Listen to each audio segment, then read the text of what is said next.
할아버지는 그 하얀 물체를 본 것이냐? 봤어. 그 쌍안경으로 봤어. 하고 물으셨다.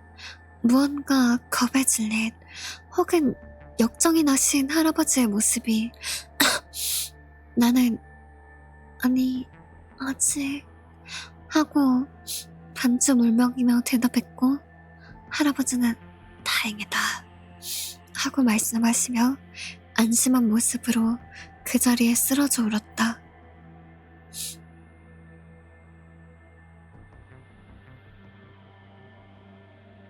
나는 그렇게 이유도 모른 채 할머니 댁으로 돌아왔다.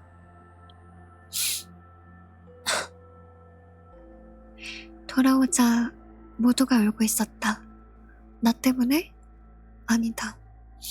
자세히 보자 오빠만 미친 듯이 웃으면서 마치 그 하얀 물체와 같이 바닥에 엎드려 몸을 구부린 채 꿈틀대고 있었다. 나는 그 오빠의 모습이야말로 하얀 물체보다 무서웠다. 그리고 집에 돌아가는 날 할머니가 이렇게 말했다.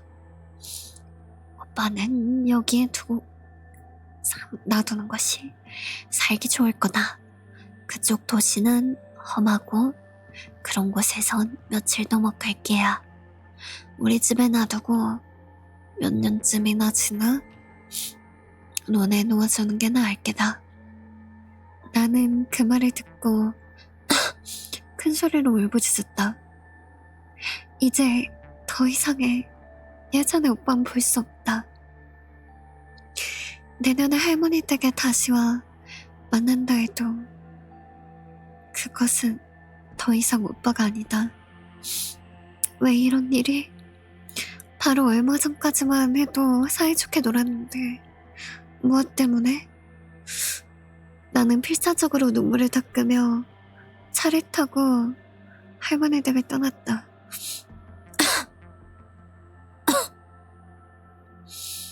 할머니 할아버지가 손을 흔들던 도중 변해버린 오빠가 한순간 나에게 손을 흔든 것처럼 보였다. 나는 멀어져 가던 중 오빠의 표정을 보려고 쌍안경을 들었다. 오빠는 분명 울고 있었다. 표정은 웃고 있었지만 지금까지 오빠가 한 번도 보여준 적 없던 처음이자 마지막에 슬픈 웃는 얼굴이었다.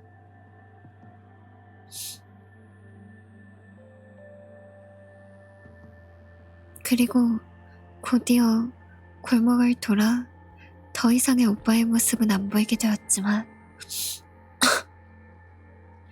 나는 눈물을 흘리며 그대로 쌍안경을 계속 들여다보았다. 언젠가 원래대로 돌아가겠지?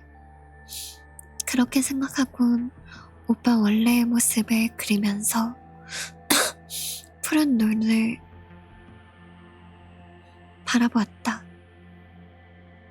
그때였다. 봐선 안 된다는 것을 가까이서 봐버렸던 것이다.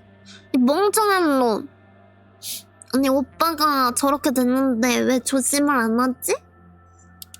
멍청이 그냥 쌍꿈토리는 야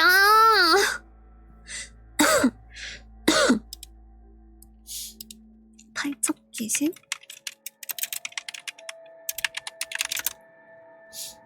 엄마 잠깐 보고 와. 그거 할까요? 방송할까요? 그런 게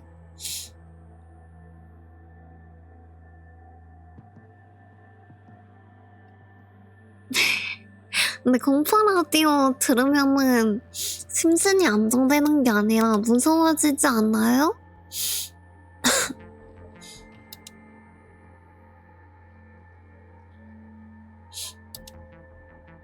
일본의 괴담. 키가 8척 정도 되는 여자 귀신이다. 보는 사람에 따라 모습이 다르다지만 대체로 긴 머리카락에 항상 챙이 넓은 모자를 쓰고 있으며 생긴 건 여성의 모습을 하고 있지만 푸 하는 남성도 여성도 아닌 이상한 소리를 낸다고 한다. 담장 밖에서 모자만 보이다가 담장이 끝나는 지점에서 보니 여자였는데 담장이 2m가 넘었다는 걸 그제서야 깨달았다는 시나리오가 많다. 팔, 다리, 관절이 뒤틀렸기 때문에 걸을 때마다 뚝뚝 거리는 소리가 난다고 한다. 섬뜩하게도 홀리면 며칠 안에 죽는다. 일반적으로는 푸 소리를 낸다지만 사람의 목소리를 흉내내는 능력이 있다는 걸 보며 의사소통 능력이 없는 건 아닐 듯.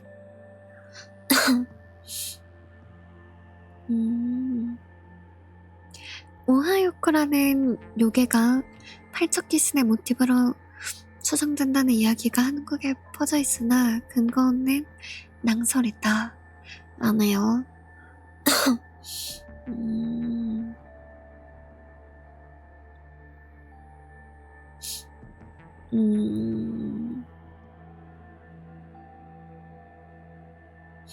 팔적 귀신이 엄청난 장신은 맞는데 인간도 거인증에 걸리면은 그럴 수 있구나.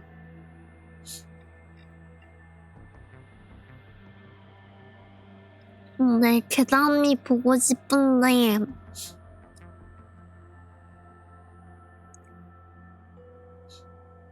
괴담이 보고 싶은데 나올 게 없네.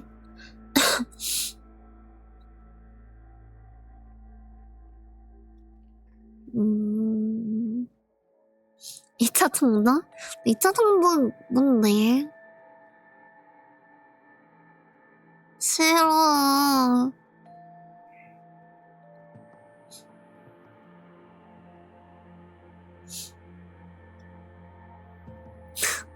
야 근데 괴담은 진짜 아니 폐가 님들 가본 적 있어요?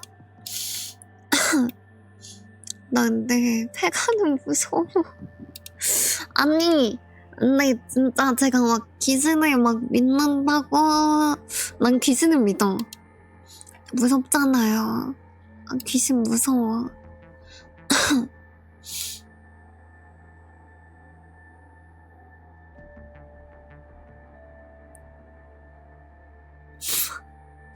야 그건 괴담 아닌 거 아니에요?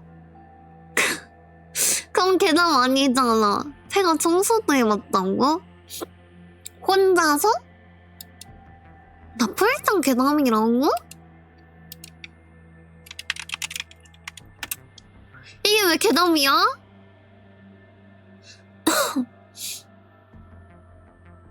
오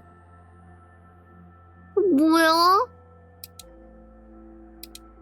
뭐야? 이거 왜 진짜 괴담? 이거이지? 2014년 11월 19일이요. 확실해요. 기억 안 나요. 그냥 어느 순간부터 그 방이었어요. 전 침대에 누워있고 걔랑 안에 그 사람하고 나란요. 이렇게 된다고?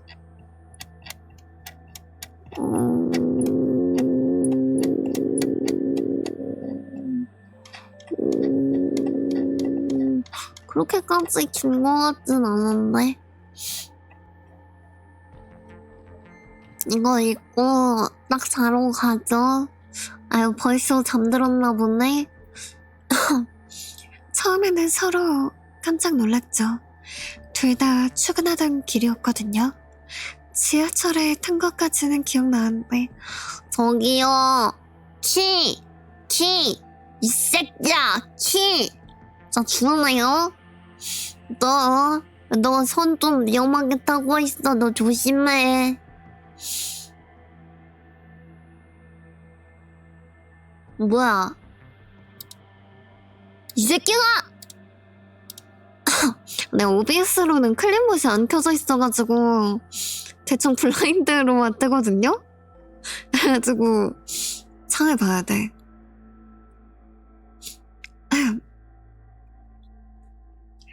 그 후로는 뭐예요? 잠들었다가 깨어난 것도 아니고 멍해졌다가 정신 차리고 보니까 그 방이었어요. 침대, 소파, 탁자, 책상이랑 의자도 몇 개 있었고 디지털 시계가 3개 있었어요. 엑스디털 시계. 하나는 그냥 일반 시계였고 2개는 스타워치요.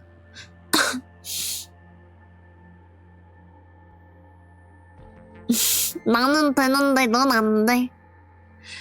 그 방에 들어간 지 얼마나 지났는지 알려주는 그리고 현판이요. 천장 가까운 부분 벽에 커다란 현판이 달려있는데 거기에 방 이름이 적혀 있었어요. 키스해야 나갈 수 있는 방이요. 어이가 없죠. 저도 그랬어요. 글쎄채요. 그냥 굴린 본트요. 깔끔하게 인쇄해놓은 물건이었어요.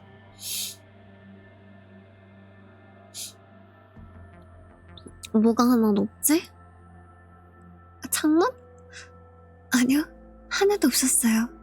거기 있는 내내 그것 때문에 미칠 지경이었어요. 창문이 왜 중요한지 알겠더라고요. 진짜 바람도 전혀 없고 덥지도 춥지도 않은 쾌적한 온도이긴 한데 뭐랄까 그냥 조명 있는 지하실? 그런 느낌이었죠. 기분이요? 생판 처음 보는 남자와 교실 하나 크기 되는 웬 지하실에 갇혔는데 그냥 감옥도 아니고 키스? 어쩌고 하는 방이니 어땠겠어요? 처음에는 그냥 장난이라고 생각했죠. 친구 중에 참 짓궂은 년이 있는데 걔가 돈 좀 꽤나 썼겠다 싶었겠어요? 상대는 그 사람은 유일하게 좋은 부분이었죠. 그때는 아무것도 몰랐으니까요. 그냥 친구들이 제 취향을 참 잘 알고 있다 싶었어요. 그 뻘쭘한 상황에서 시선 여기저기 돌리다가도 자연스레 상대 얼굴로 눈이 향하더라고요. 무슨 동화 속에서 튀어나온 왕자님처럼 키도 크고 어깨도 떡 벌어졌고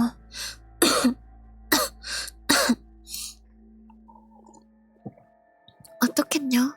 당연히 창피했죠. 아니, 왜는 무슨 왜요? 당연하잖아요. 키스라뇨. 초등학교 때부터 보던 소꿉친구랑 입술 박치기라도 하라고 해도 아찔했을 텐데 처음 본 사람하고 키스라니. 네, 제가 지금 여기에 있으니 부인해봐야 아무 소용 없겠네요. 거의 4시간은 걸린 것 같아요.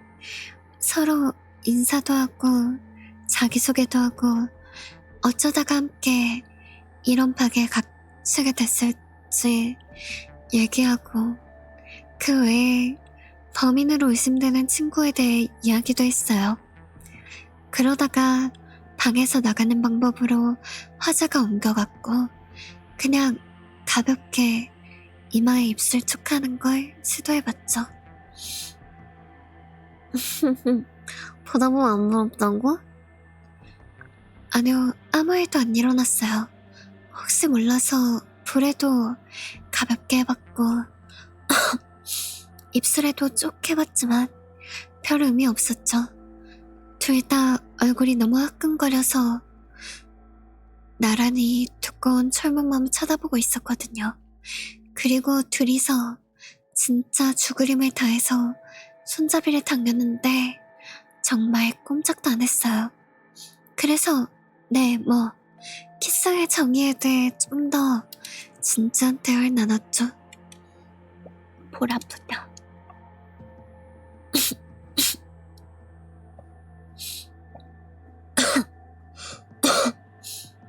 네, 저는 어느 정도 예상했었어요. 진짜로 지연이 그 기집애가 이벤트 업체 같은 걸 섭외한 거라면 이게 뽀뽀촉 같은 걸로 싱겁게 끝날 리가 없었거든요. 근데 상대는 그런 생각을 전혀 안 했던 거죠. 더 깊게 갈 거라고 전혀 생각도 못 한 거예요. 그냥 입술만 닿으면 그걸로 문 열리고 서로 빠이빠이 하고 각자 갈 길 갈 줄 알았나 봐요. 사람이 뭐랄까 되게 이목구비 시원시원하게 생긴 남자다운 호감상이었고 자신감도 꽤 있어 보였는데 몰라요. 야선인가 봐. 그때부턴 얼굴이 시뻘겋게 달아올라서는 정말 어울리지 않게 땀 뻘뻘 흘리고 말도 더듬더라고요. 아니요, 전혀요. 그때는 전혀 몰랐죠. 야스를 한다고요? 이거 연구TV 여건이 읽어도 되는 거예요? 야스하는 장면 중요한가요? 이거 스킵해도 되는 건가요? 뭔데?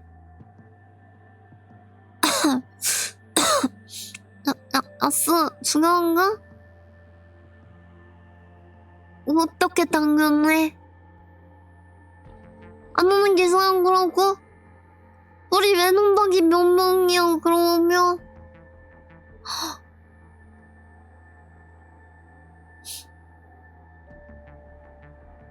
나 야사신이 내용이 많이 중요하나?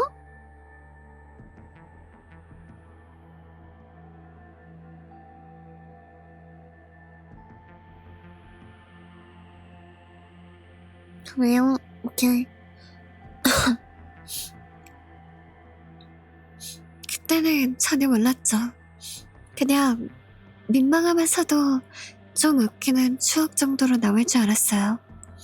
그리고 나가면 지연이년 뺨싸대기를 몇 대를 갈게 되나 그 생각뿐이었어요. 근데 약간 왜 꼭 그런 거 보면 아니요 전혀요. 그때는 전혀 몰랐죠. 그냥 민망하면서도 좀 웃기는 추억 정도로 남을 줄 알았어요. 막 이러면서 더빙하지 않아? 왜 그렇더라? 막 그리고 나가면 지연이년 뺨싸대기는 몇 대를 갈게 하나 그 생각뿐이었어요. 막 이렇게 더빙하던데. 내 이름은 고낫. 아니요 전혀요. 그때는 전혀 몰랐죠. 그냥 민망하면서도 좀 웃기는 추억 정도로 남을 줄 알았어요. 그리고 나가면 지연이년 뺨싸대기는 몇 대를 갈겨나 그 생각뿐이었어요. 이런 느낌인가? 내가 목이 나가지고 쇳소리 나는 거 어쩔 수 없다. 네, 물론 했죠. 거기서 나오려면 다른 방법이 없었다니까요. 부금이 갑자기 끊겨서 깜짝 놀랐어. 깜짝아. 갑자기 경쾌한 부금 나오는 게 더 무서운데? 깜짝이야. 이게 너무 무서워.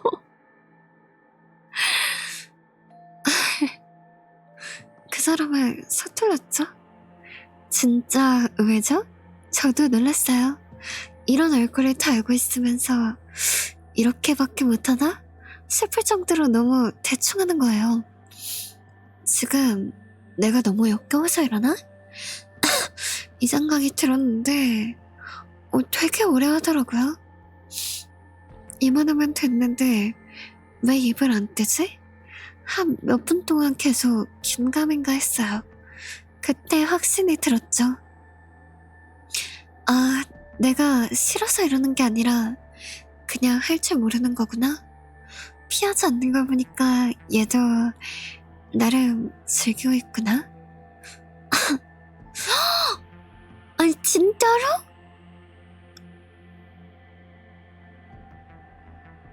나 노래 끊기는 타이밍에? 꼬이! 나도 야설? 야설도 하긴 하는데 공포라 그랬는데. 좀 넘길까? 오, 열렸대. 10분? 15분? 잘 모르겠는데 꽤 오래 했어요. 열렸어요. 텅컹하고 무슨 잠금 장치 풀리는 소리가 되게 크게 났어요. 그게 무슨 경고음이라도 되는 건 뭐냐. 진짜 서로 화들짝 놀라서 빠르게 멀어졌는데 이제 나갈 때가 되니까 제가 먼저 용기 냈죠. 전화번호 달라고. 뭐 믿자야 본전인데 운 좋으면 존잘남이랑 사귀는 거고 까요도 제가 까인 건 지연이 그녀밖에 모를 텐데요.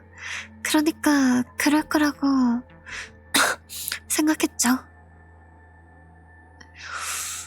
네, 밖으로 통하는 문이 아니고 다른 방으로 통하는 거였어요. 전에 있던 방이랑 똑같이 생긴 다른 방으로 통하는 문이요. 방이 크기도 똑같았고 창문이 없는 것도 똑같았고 소파나 테이블, 의자 전부 똑같은 것들이었어요.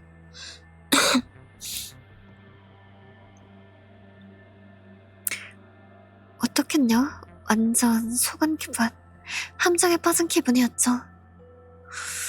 첫 번째 방은 그냥 수위 높은 프랭크나 몰래카메라 같은 느낌이었는데 두 번째 방은 확실히 잘못됐다는 게 확실했죠. 들어오자마자 불안했어요. 일단 어이가 없잖아요. 나가는 방인 줄 알았는데 똑같이 생긴 다른 방으로 연결돼 있으니까 그 와중에 뒤에서 문이 덜컹 하고 닫히니까 뭐랄까 등에 얼음팩이라도 갖다 댄 것처럼 가슴이 싸늘해졌죠. 첫 번째는 키스해야 나갈 수 있는 방이었잖아요. 두 번째 방은 그게 그러니까 말이죠. 꽁끼깅깡 해야 나갈 수 있는 방이었어요. 아니요, 전혀 아니에요. 진짜로. 그때보다는 불안하고 불쾌해서 그럴 기분이 전혀 안 들었어요. 처음 방은 친구들이 장난치는 줄 알았으니까 어영부영 응해줄 마음이라도 들었는데 이건 뭐 친구들하고 전혀 상관없다는 게 확실해졌잖아요. 끼갱깡. 이 무슨 위집 개 이름도 아니고 제 친구들이었으면 절대 그렇게 손 안 놓거든요. 그때부터는 저희 둘 다 핸드폰만 붙잡고 어떻게든 바깥에 도움을 요청하려고 했어요. 문제는 그 방이 전화랑 문자 메시지는 안 터지고 인터넷만 가능하더라고요. 그러면은 지식인에 글 쓰면 되지 않나? 아니구나. 아니요, 안 되죠. 인터넷만 가지고는 아무것도 안 돼요. 생각해보세요. 일단 112나 119에 전화할 수 있으면 적어도 구조는 받을 수 있어요. 장난 전화라고 생각하면서 구조대원들이 어쩔 수 없이 출동하거나 경찰이 빡친 대로 빡쳐가지고 이 새끼 잡아다가 꼭 벌금 물린다고 달려오거나 누구라도 일단 저희를 찾으려고 했겠죠. 그런데 인터넷으론 대체 뭘 할 수 있겠어요? 그니까 보이스톡 쓰면 되잖아. SNS에 생판 처음 보는 사람이랑 꽁끼잉강 해야 나갈 수 있는 방에 갇혔어요.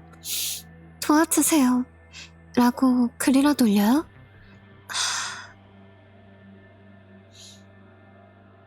당연히 해봤죠. 아무도 안 믿었어요.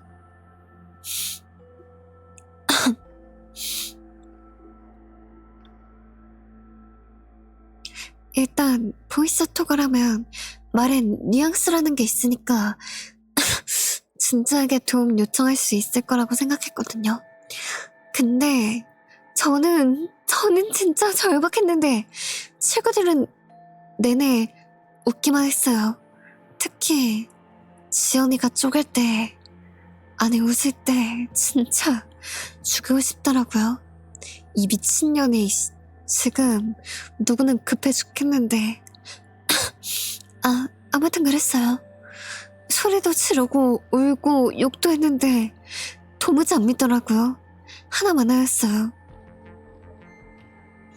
그 다음은 부모님께 보톡을 걸었는데 112나 119에 신고해달라고 한 300번은 말한 것 같아요. 다 헛짓이었지만. 근데 이 정도로 했는데 부모님이 안 믿어주시는 거는 진짜 그거 아니에요? 여기가 막 외부에 요청을 해도 아무 소용이 없는 거 아니야?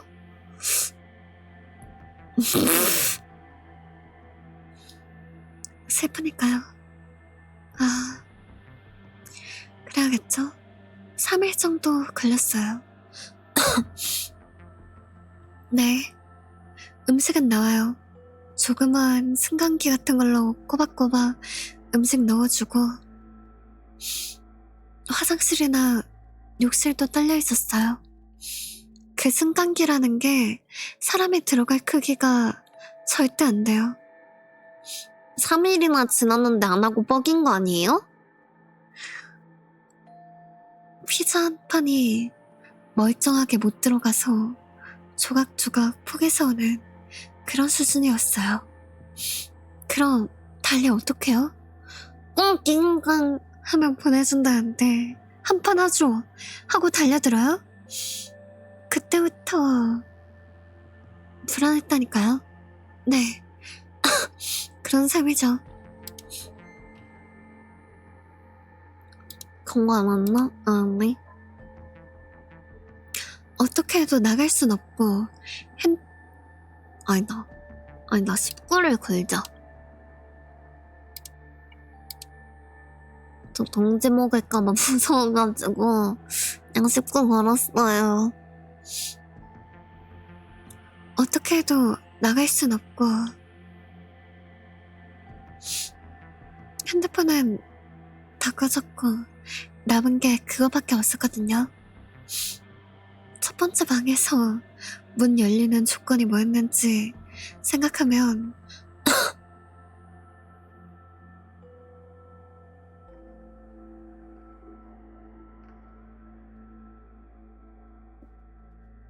대충 하는 걸로 통치고 넘어갈 순 없을 것 같았어요.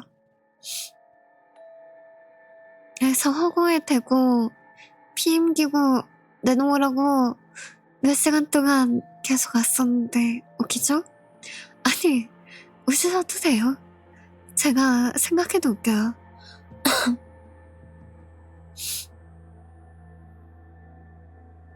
설마 좋겠어요? 오히려 줬으면 웃겼을 것 같아요. 강제로 하더라도 안전하게 피임은 해야면서 해야 하는구나. 무슨 공익 광고예요?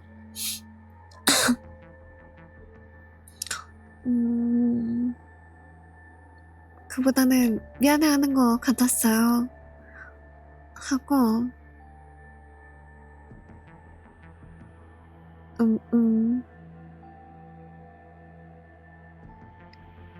네, 바깥으로 통화한 게 아니라 3일 전에 있던 첫 번째 방으로 통하더라고요. 어이없었죠.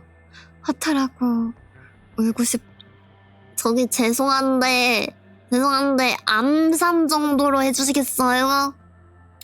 또 안 될 텐데. 그리고 위에 있으신 분도 예, 그 말고 세수, 생수 뭐 이 정도로 순화해 주시겠어요? 곤란해요. 아, 마셔야겠다.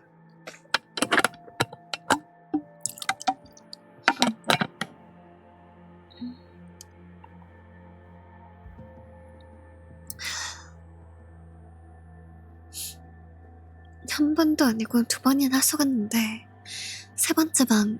아, 사실 첫 번째 방으로 들어간 거지만 헷갈리니까 세 번째로 할게요.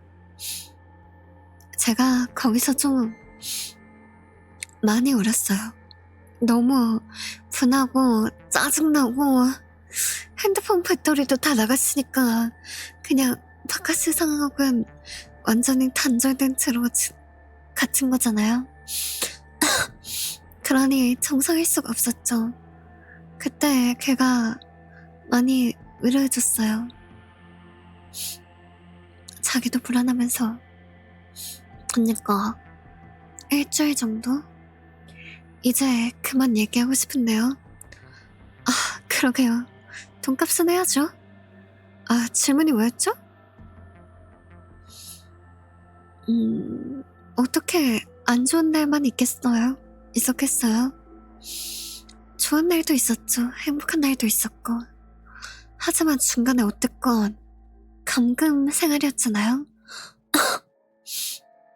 좋게 받아들일 수 없죠.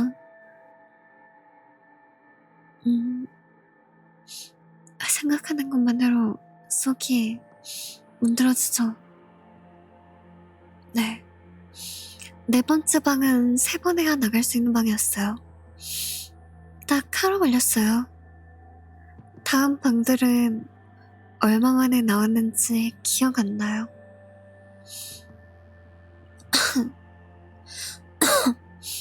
또,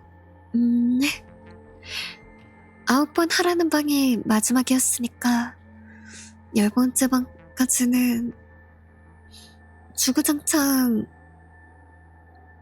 그것만 하라고 한 거죠.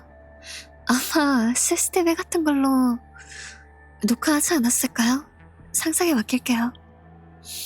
아, 그 얘긴 정말 하고 싶지 않은데요.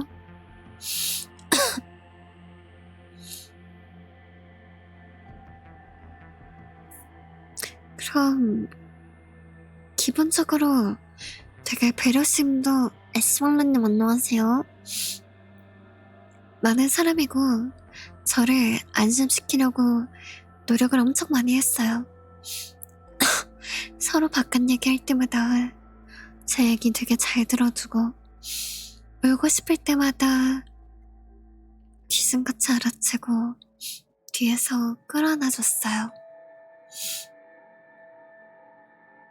걔한테 그렇게 안겨있으면 그것만으로도 위로가 돼요. 에스멀루님.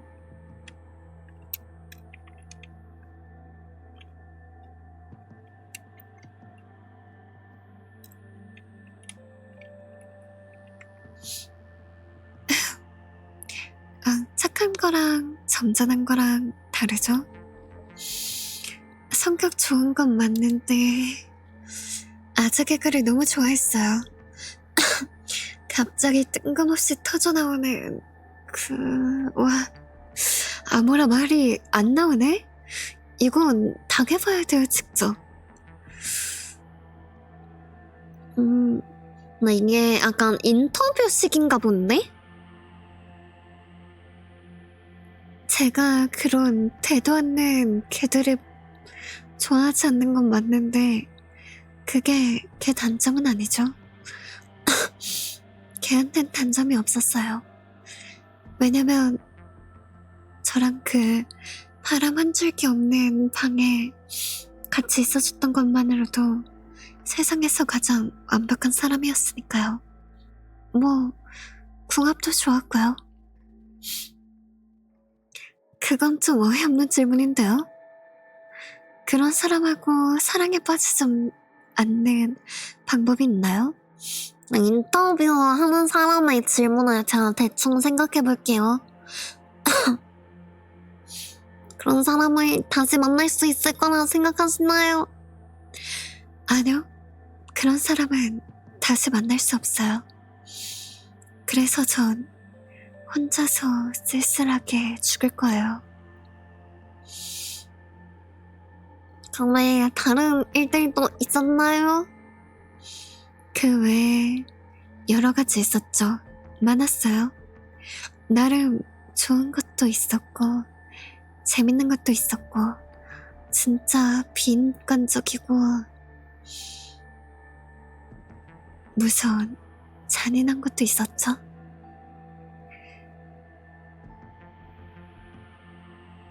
무섭고 잔인한 건 뭐가 있었나요?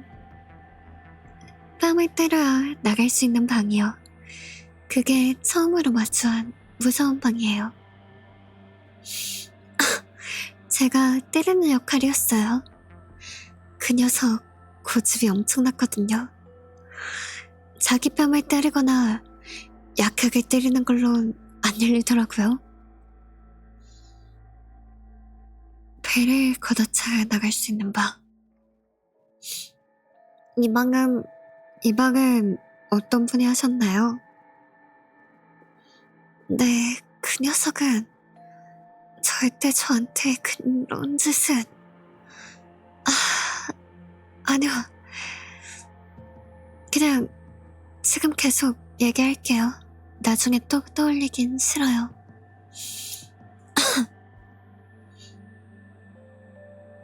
피를 흘려야 나갈 수 있는 방이요.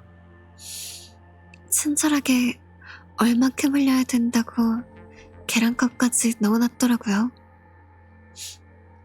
그래도 무서운 방 미션 중에서는 이게 수행하기 쉬운 편이었어요.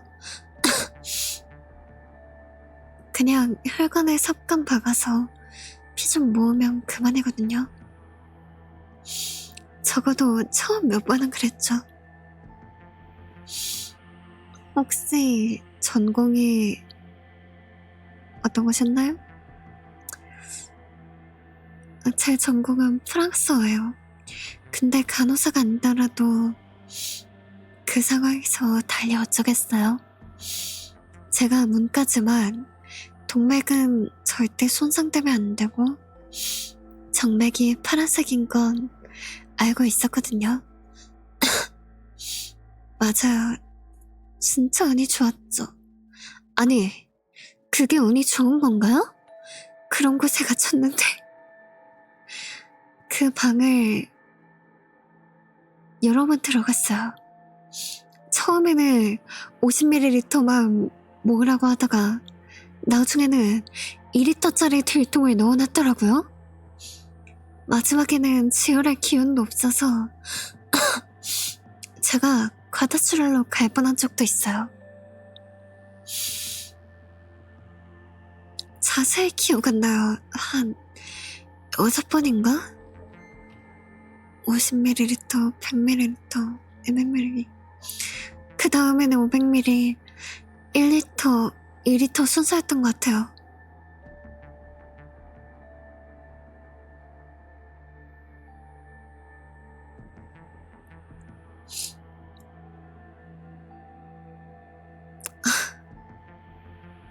아니요.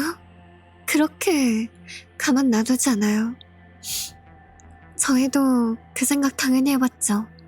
그래서 2리터 요구를 맞닥뜨렸을 때는 저희가 하루에 각자 100ml씩 열흘 동안 뽑아서 그걸 채우려고 했어요. 근데 자고 일어나 보니까 그 들통이 조금은 차 있어야 하는데 텅텅 비어 있는 거예요. 깨끗했어요.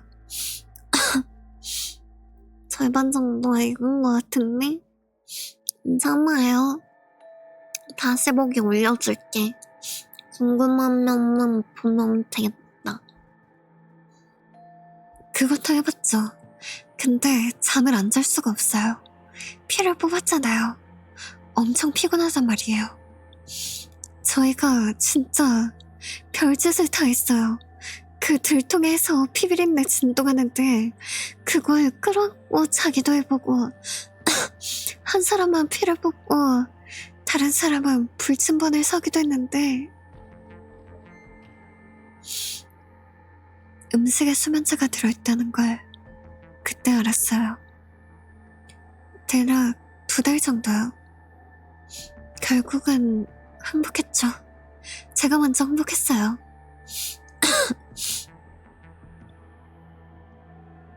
니네가 왜 이러는지 모르겠지만 뭘 원하는지 알았으니 주겠다. 대충 이런 마음이었던 것 같아요. 걔가 자는 사이에 제가 혼자서 그 들통 4분의 3 정도까지 채웠어요. 거기까지만 보고 제가 중간에 기절했는데 이제 이 녀석이 일어나서 제가 한 짓을 본 거죠.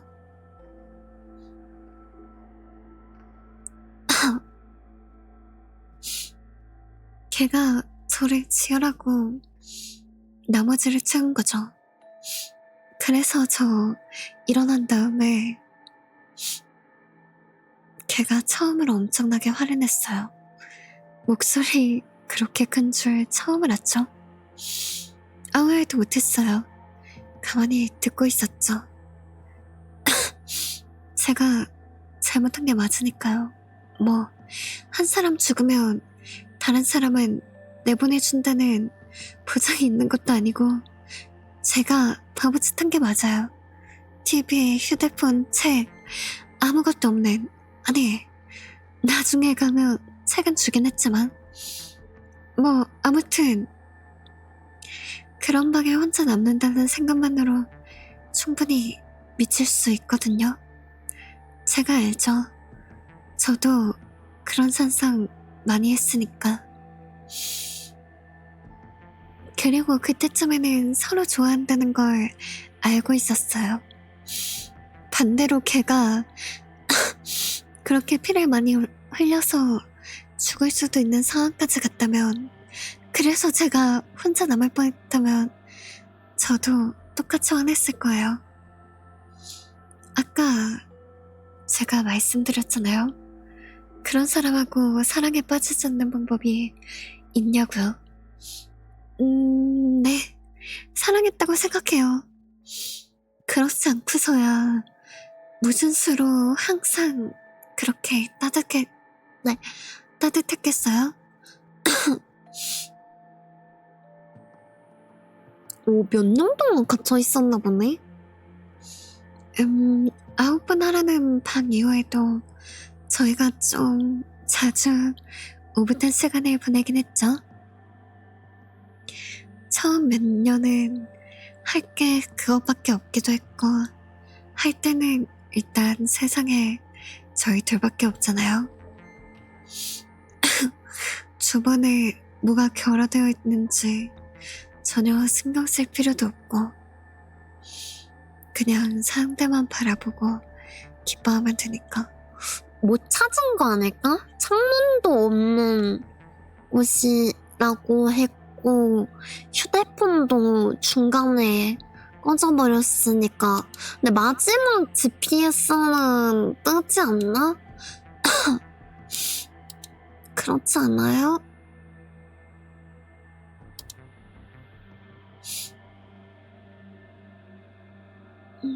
좀 나아졌어요.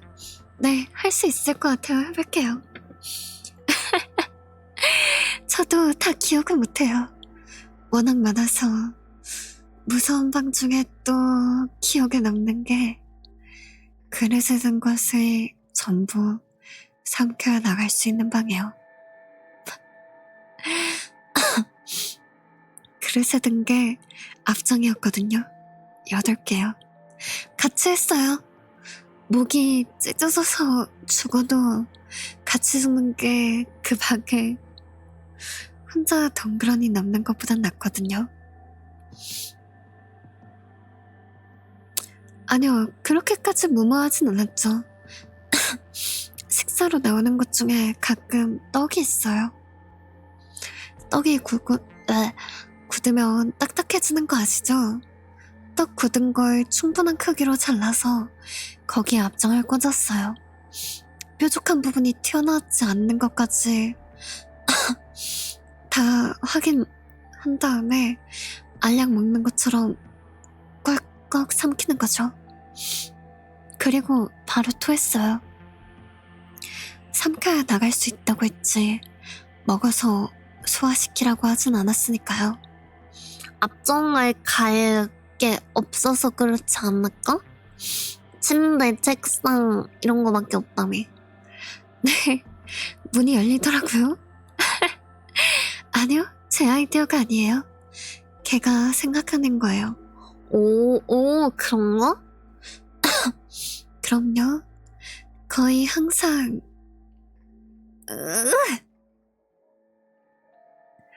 저보다 똑똑했어요. 그래서 믿음직스러웠고요.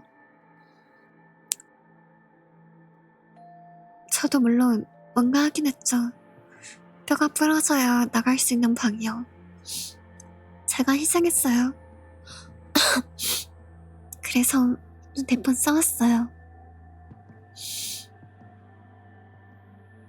뭐야, 이거는?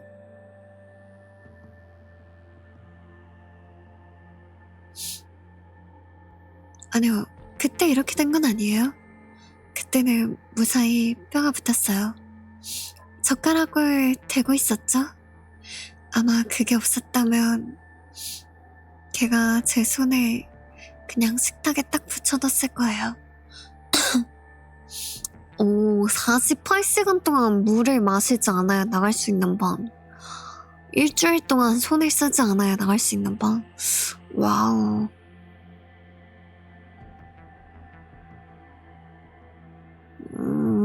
음, 음, 음, 음.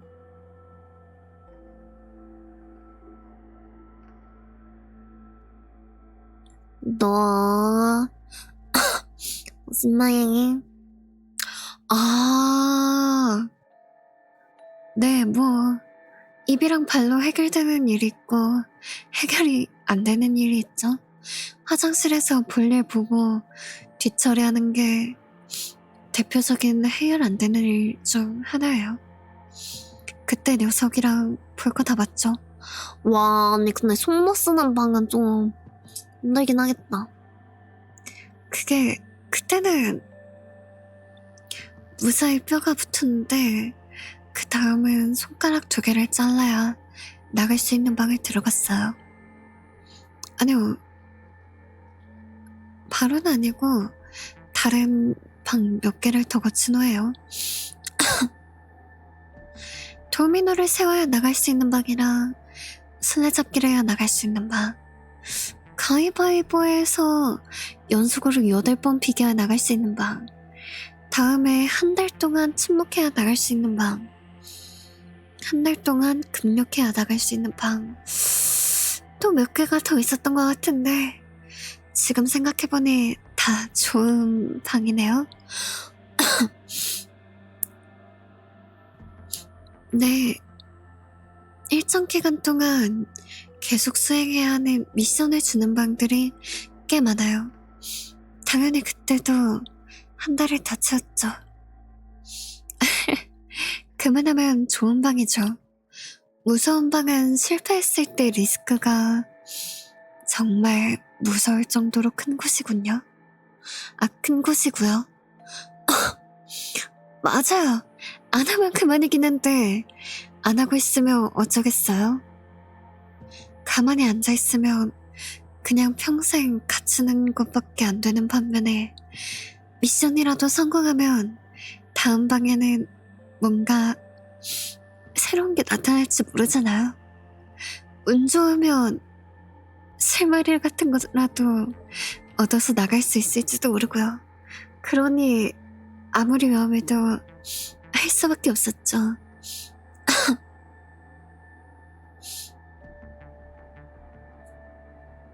아니요, 왼손만 이래요. 보세요. 사람이 2명이었으니까 하나씩 잘하면 됐죠. 부러뜨렸을 때랑 똑같은 이유죠. 약지가 가장 쓸모없잖아요. 새끼손가락은 엄지에서 가장 멀리 떨어져 있으니 보조라도 하죠. 안중근 의사도 이 손가락을 자르신 걸로 알고 있어요. 그리고 그때쯤엔 저희가 굉장히 오랫동안 함께한 뒤였고요. 4년 7개월 13일이요. 그 방에 시계가 3개 있었다고 말씀드렸죠? 하나는 그냥 시계였고 나머지 2개는 방에 들어온 뒤로 시간이 얼마나 흘렀는지 알려주는 스톱워치였어요. 둘 중에 하나는 새로운 방에 들어갈 때마다 리셋됐는데 다른 하나는 제가 나올 때까지도 계속 작동 중이었죠. 그래서 얼마나 오래 듣는지 항상 알 수 있었어요. 글쎄다.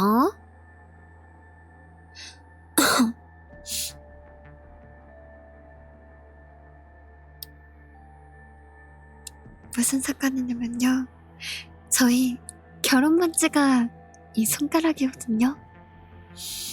반지로 삼을 만한 게 없으니 그냥 손에다가 평생 남을 표식을 새기기로 했죠. 단, 2사람의 세상이었으니까요. 결국 끝나버렸지만요.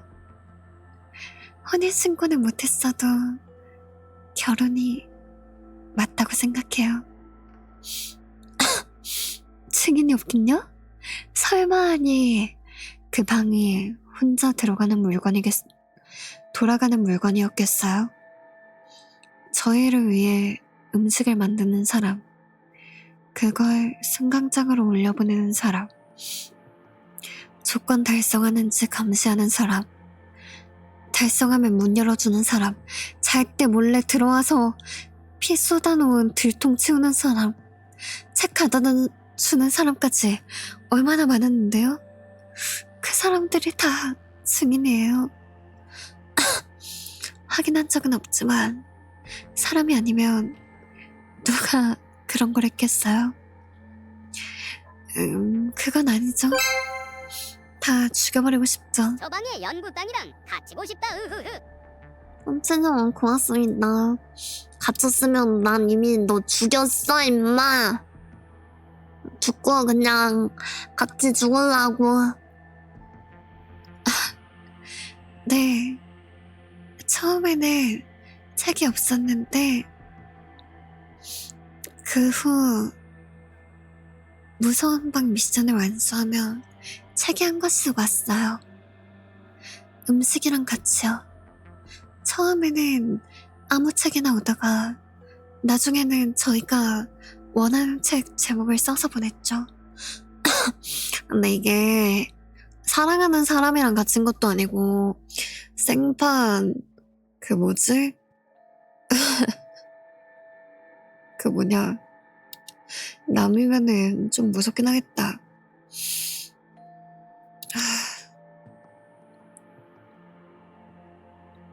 접시에 머스타드랑 소스 머스타드 소스랑 마요네즈로 제목을 썼어요.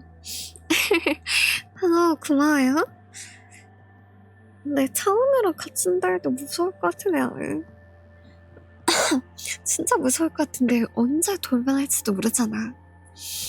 그니까 아니요, 그런 걸로 추진하게 굴진 않았어요. 욕은 욕이고 미션은 미션이니까요. 막말로 욕 같은 걸 적어냈다고. 당연하죠. 책 제목을 쓴 게 아니면 깡그리 무시하더라고요. 막 살려줘, 씨발 새끼야 이런 거 적으면 무시했다는 건가? 그렇구만. 막말로 멀쩡한 사람 잡아다가 그런 곳에 가둬두지 않았으면 그런 욕을 먹었겠어요? 정말 누가 봐도 이건 죽을 수도 있겠다 싶은 그런 방에서 나갔을 때 다음 방에서 책을 받는 시기였어요. 그럼요. 어떻게 하던 건데 그걸 두고 가요. 나중에는 아예 도서관으로 만들어도 될 정도로 쌓였는데 단 한 권도 두고 간 적 없어요.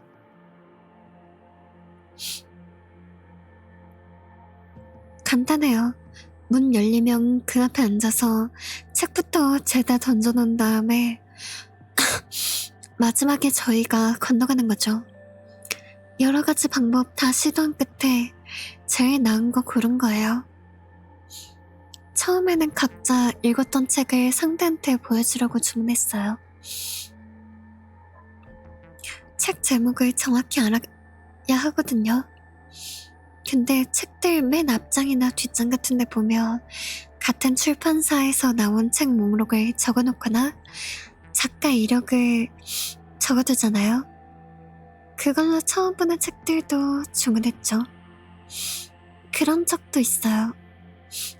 응급처치 학개론이요. 알아서 그랬다기보다는 그냥 개론서는 대부분 제목이 거기서 거기잖아요. 얻어걸리기라도 하면 좋은 거고 아니어도 다른 책이 랜덤으로 올 테니까 믿자야 본전이었죠. 어지럽네. 저희가 죽을 고비를 여러 번 넘겼으니까 이제 혼자 남지 않는다는 보장이 꼭 필요했죠.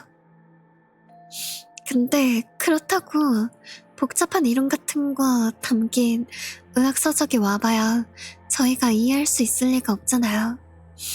그러니 좀 실용적이고 바로 써먹을 수 있는 게 필요했어요. 근데 이게 메모리가 어지러운가 했는데 배고파서 그런 것 같기도 하고.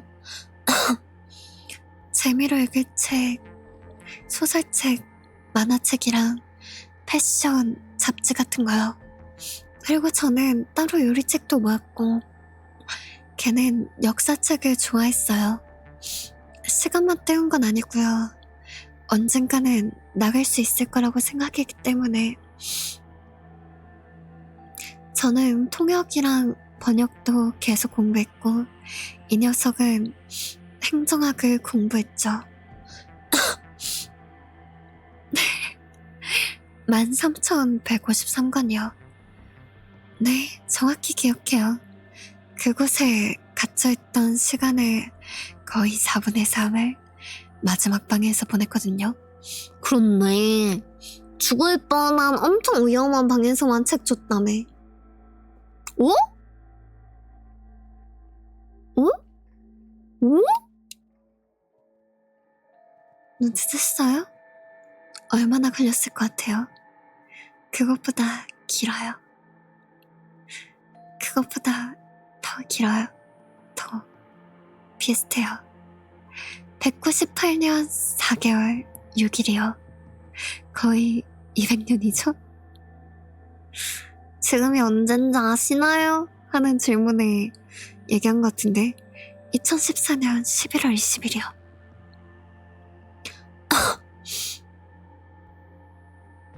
와, 뭐야? 2014년 11월 20일이라고요. 네, 맞아요. 이해하기 어렵죠? 2014년 11월 19일에 그곳에 들어가서 198년 4개월 6일을 살고 나오니 2014년 11월 20일이었어요. 그 방에선 늙질 않았어요. 몇 년이 흘러도 처음 들어온 날이랑 똑같았죠. 그래서 그렇게 오랫동안 같이 있어놓고 함께 늙어갈 기회는 없었어요. 마치 처음에는 믿으셨던 것처럼 말하네요. 선생님이 제가 만난 첫 번째 정신과 의사라고 생각하셨나요? 건강보험 기록이나 의료 전상만 만지작거리는 건 나 정도 되는 사람한테 아무것도 아니에요. 감히 날 강제 입원시키려고 한 의사들도 여럿이었지만 난 다신 갇히지 않아요. 절대. 돈을 아주 많이 벌었죠. 그곳에 있으면서 영감이나 월간지도 여러